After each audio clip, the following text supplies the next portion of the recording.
Magandang umaga mga kababayan. Ako nga pala si Brenjan L. Galindez.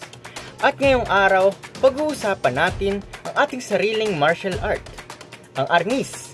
Alamin natin ang kasaysayan, prinsipyo at kahalagahan nito sa ating kultura bilang isang Pilipino. Simulan natin sa kung ano nga ba ang arnis. Ang arnis ay nakilala rin bilang eskrima o kali. Ito ay isang tradisyonal na sining ng pakikipaglaban mula sa Pilipinas. Kadalasang gumagamit ito ng rattan sticks, kutsilyo at iba pang sandata. Pero alam nyo ba, hindi lang ito tungkol sa sandata.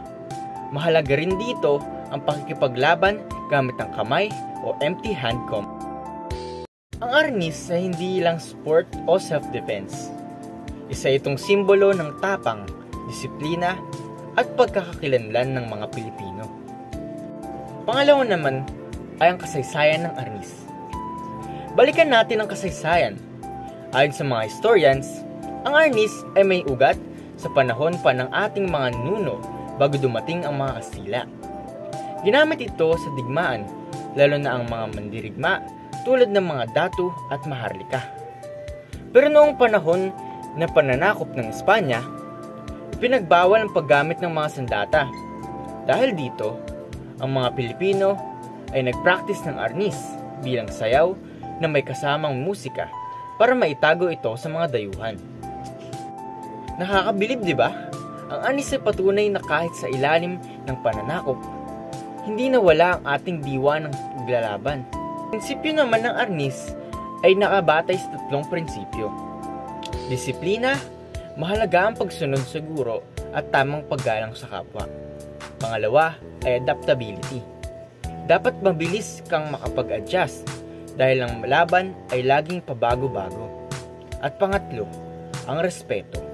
Hindi lang ito laban, kundi isang paraan para itaguyod ang pagkakaibigan at pagkakaisa. Sa arnis, hindi lang pisikal na lakas ang mahalaga. Kailangan din ng focus, tamang mindset at pamamahal sa ating sining. Sa ngayon, hindi lang ito parte ng ating tradisyon.